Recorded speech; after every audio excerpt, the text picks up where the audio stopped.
going on, everybody? Welcome back to another episode of Behind the Mic, and today I'm here with a special guest. Mind introducing yourself? Yes, my name is Alfonso Aguirre. All right. So for those who haven't seen your Just Talk with Gabe interview or heard it, tell us about yourself.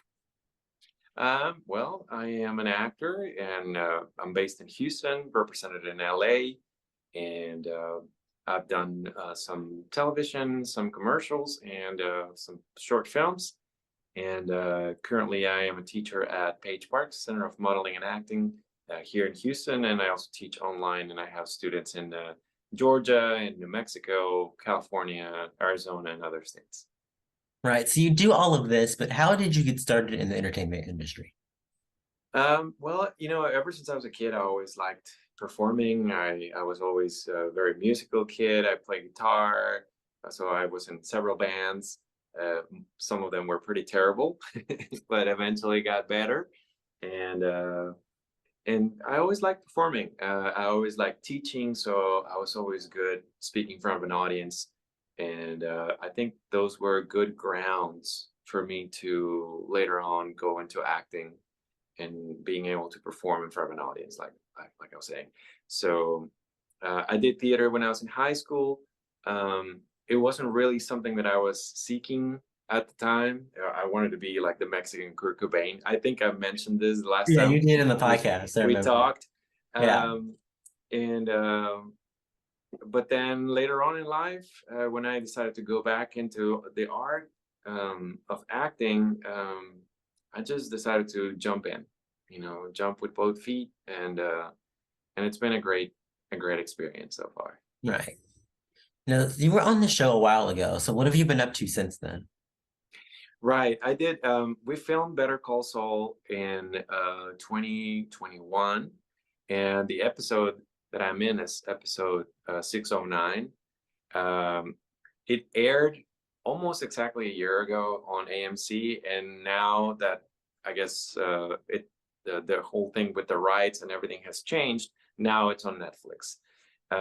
So that's exciting now to be able to show it. Since then, I did a soap opera called Recuerdos de mi abuelo, which is called Memories of My Grandfather in Spanish.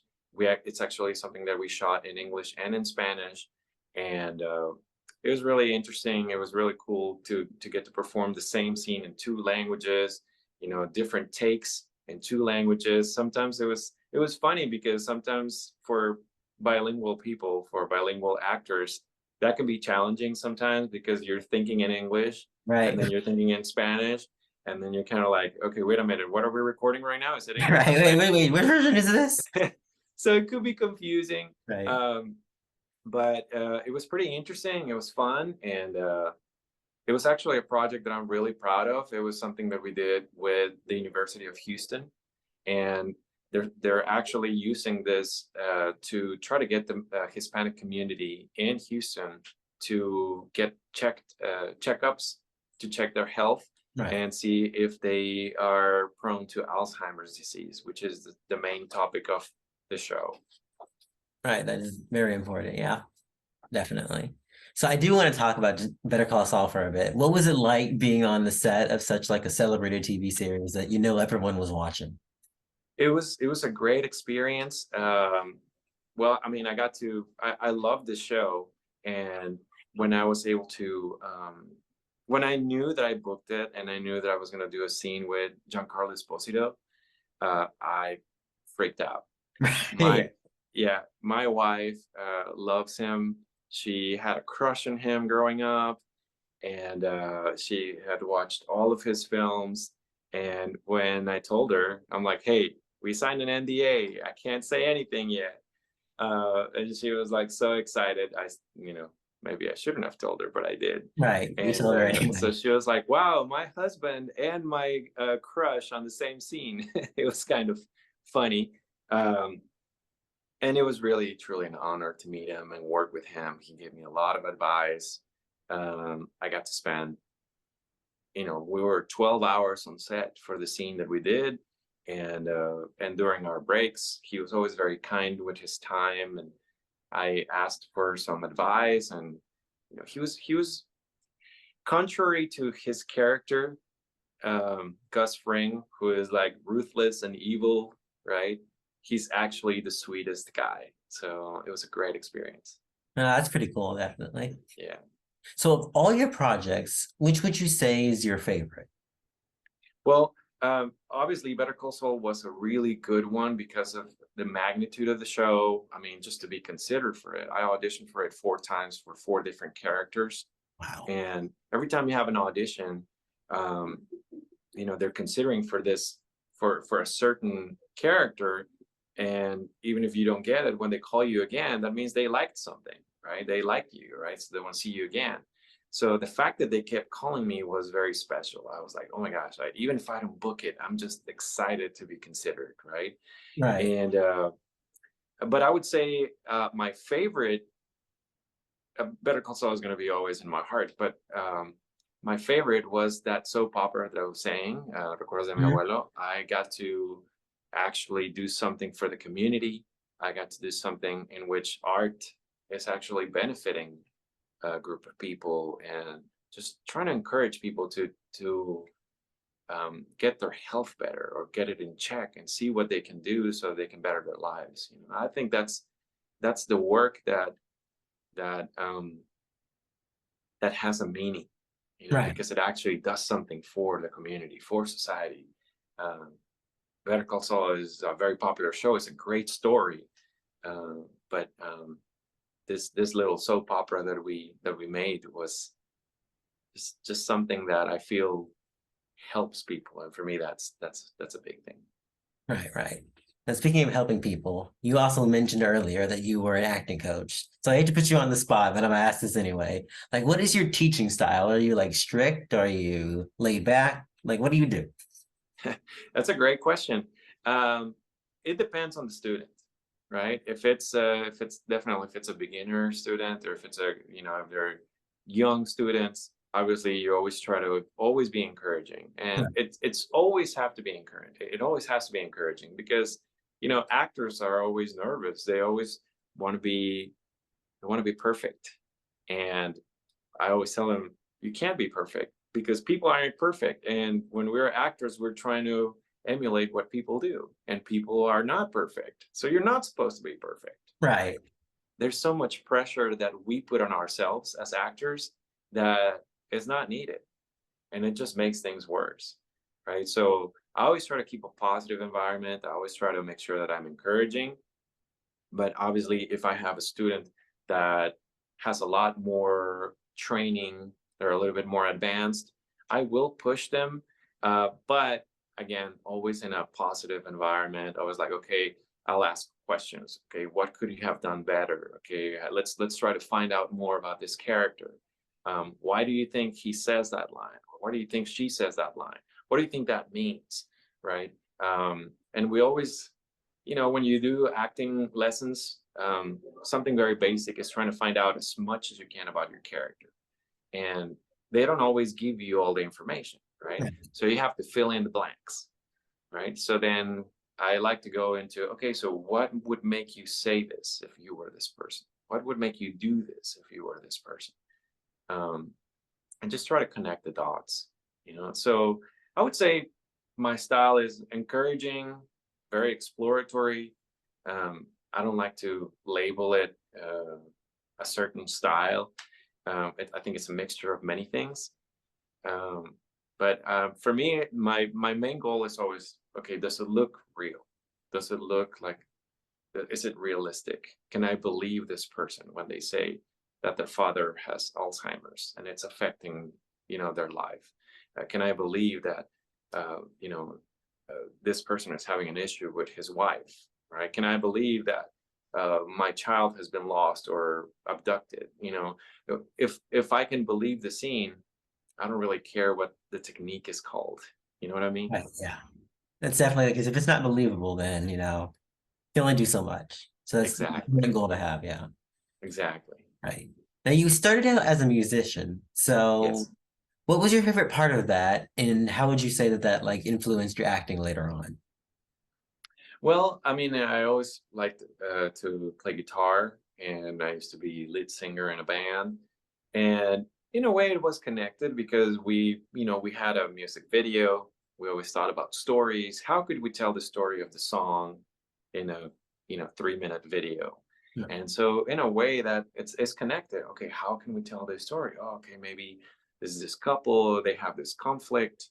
Um, Maybe they can talk to each other, maybe they think they can talk to each other. And then how do you convey that, and how do you put that on a music video when maybe the words are not exactly connected to what you're seeing, but in a way that the message is clear, right? Right. Because if it's a music video, you can't really hear people talking. All you see is just their facial expressions, their body language, right? You can't really hear what they're saying. You're listening to the song, right? But how do we make it in a way that the message is clear, even if you can't hear what they're saying? Yeah. That makes So sense. I think, yeah, so I think that music and acting are very connected. All the arts are very connected.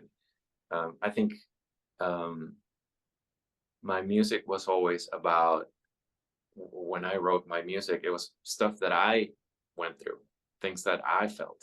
If I broke up with a girlfriend, if I had an issue with my parents, or whatever it was, I didn't write just for sake of writing anything. I was writing because it was something I felt, something that happened to me, if that makes sense. Yeah, it makes And sense. so I think it's the same thing with acting. You have to use your real emotions. If you get a script, if I get a script and I'm supposed to be, I don't know, a serial killer, right? It's very easy for me to judge the character because I know that killing is bad. Right. But but in the mind of a serial killer, whatever they're doing makes sense, right? Or whatever they're thinking makes sense to them, even if to the rest of us it doesn't, right? Right. So I would try to find, okay, why would make sense? Why would I say this? Why would I do this? Why would a person do this? Again, there's always the finding the motivation, finding the reason why people say what they say and do what they do. Right. This If that actually makes leads sense. into my next question. If you Yes. could write any story, like direct it, produce it, all that, what would it be about? I think I've actually written a couple of short films Right. that are on my that they're resting on one of my drawers on my desk. But I've written comedy. I've written some detective stuff. I've written um, drama, and they're all different. I think what I like most about any story is the way that all the characters are interconnected, how they interact. Um, a cinematographer will care about the film looking beautiful, the colors looking beautiful, the shots looking beautiful, right? As a writer, what you care about is that the story is important. If you don't have a story, then if the story is not strong, then the film is going to fail, even if Right. it's beautifully shot, right? Right. Um, I'm not sure when I'm going to make my next writing assignment, but I like discovering things. If you would, like, I've written monologues, for example, and and I like the fact that sometimes the idea can start in one way and then finish in a very different way, or you start discovering things along the way. Right. I think that's definitely the funnest part about writing in general, I'd say. Now, Yeah, as actors, we travel a lot for work, but if you could go anywhere in the world, where would it be? that's a good question. If I could live anywhere in the world, I like living here. I think I would like to live more in a more rural Texas area.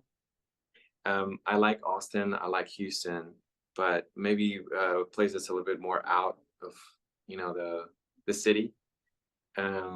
Just where life is a little bit slower. Right. We're always rushing. We're always. I just came back from Mexico, being there a couple of. I was there for a week visiting family, and I was so surprised how slow things were for me while I was there. And the first couple of days, I felt guilty. I'm like, oh my gosh, I'm not being productive. How can I be getting up at 8 in the morning when I'm in the States? I'm already up at 6, you know. Right. I think we're conditioned to always be productive and always be doing things and always try to be busy. And when we're busy, time goes fast, but we're also taking that for granted, taking that time for granted.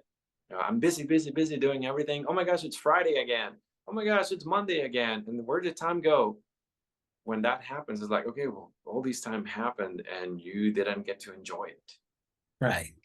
So I think I would like, if I were to move somewhere else, it would be a quieter place, a place where it's more calm, maybe in front of a lake, something something more relaxing. I can get behind that, definitely. Yeah. So what is your favorite food of all time? My favorite food of all time. I'm gonna have to go with Mexican food. Okay. Yeah, that's where I grew up. That's where I was born and raised. And when I moved to the States, even though I live in Texas, and there are some good Mexican food places, it's not the same. Not the same. Oh, I yeah, love tacos, so just any kind yeah, of tacos, doesn't matter where it's from, I'll eat yeah, it. yeah. I was just there in Mexico, and I was like, oh my gosh, it's not the same. I'll keep saying it, it's not the same. But there are some good places here. And I used to live in Laredo, Texas, which is right on the border. Mhm. And that place had a lot of good, hole in the wall kind of restaurants that were really good. All right. I'll definitely check them out one day. Yeah, shout out to 956. My final question, what's next for you? Next for me, I've been auditioning for a couple of SAG projects, a couple of SAG films. Um, it's a very pleasant surprise to see that there have been more film projects here in Houston, and there's SAG projects with bigger budgets, and that's exciting. It's exciting to see that those kinds of projects are coming to Texas, because it's traditionally you have to go to New Mexico, you have to go to LA, you have to go to Louisiana for a film, and there's been a small influx of things coming over here, so that's great.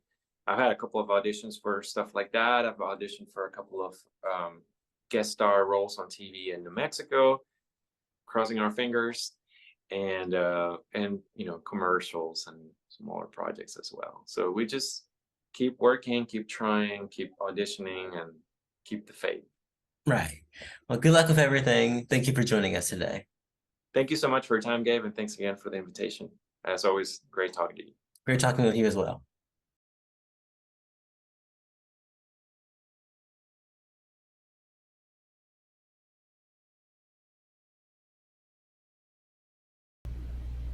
I just can't stop thinking about my dad. Keeping our family afloat. Tu abuelo es un hombre muy fuerte. Estoy seguro que solo tuvo un mal día. Mamá dijo que lo lleváramos. David, esto es cosa de adultos, ¿ok? Don't apologize. You brought me to this country so we could fight for a better life. And that's what we're gonna do. Fight together. I love you, Dad.